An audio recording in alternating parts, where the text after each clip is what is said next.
The book was very successful. It was translated into various languages, as you can see, in Italian, in German, in Russian, and Latvian. Then, following that, we had more projects funded by the Lifelong Learning Program.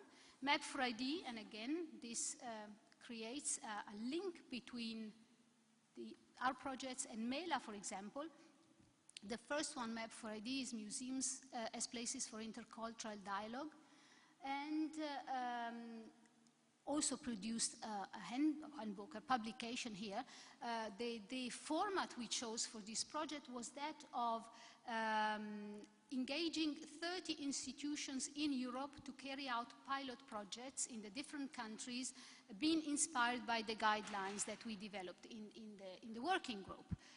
So in the book you also find 30 examples of how intercultural dialogue was practically put into place and carried out. Another one on volunteers, volunteers for cultural heritage and museums. We also have a publication out of this. And this was a sort of like a bridging project, Mumbai Museums Meet Adult Educators, carried out last year, which actually resulted basically in a conference to bring the two sectors together, and was the bridging project to this, which is now our current project, also a network project, LEM.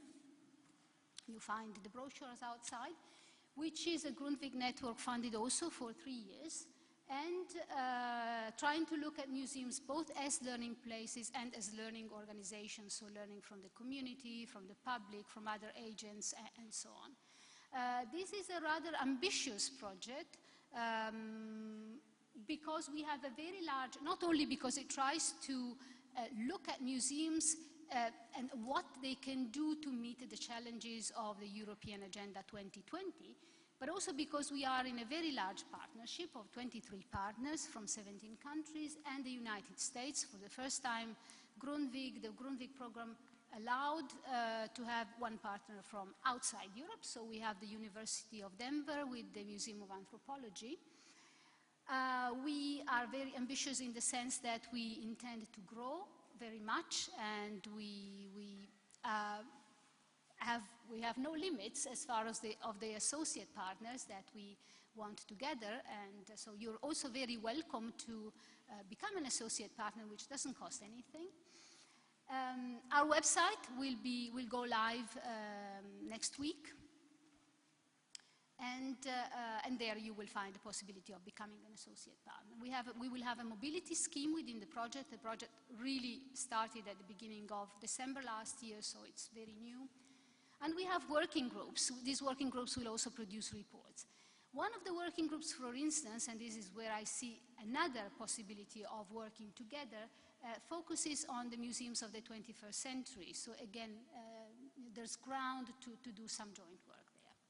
This is the still undisclosed homepage of the LEM project, which is in fact not only a website to inform about the project, but to inform all interested subjects about the themes that the project addresses. And I'm also representing another, more than an organization, another network here, which is NEMO, the Network of European Museum Organizations. I think it is very important for you to get in touch and to disseminate the information of both European projects through this network. NEMO is a network of museum organizations, so museums associations where they exist, or say umbrella organizations at European level.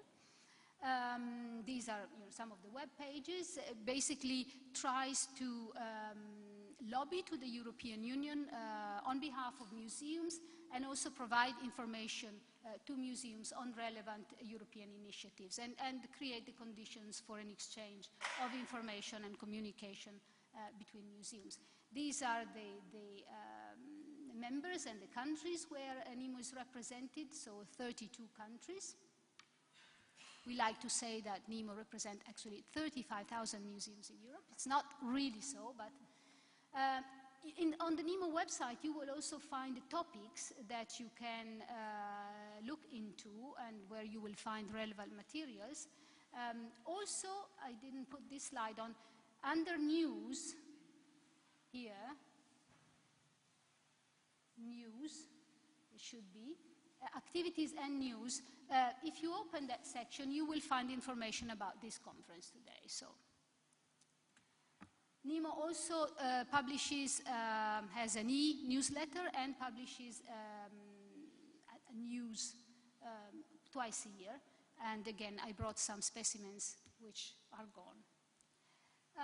So I think, again, it's very important to liaise with all these different actors, be it projects, other projects, be it organizations which are active at regional, national, or European level. And so I decided to finish this presentation with a list of contacts. First of all, our own contact. We are very close here. So this is a physical invitation to visit us in Via Galliera 21. Or else on our website, and these are the contacts of the other organizations or projects I mentioned. Thank you.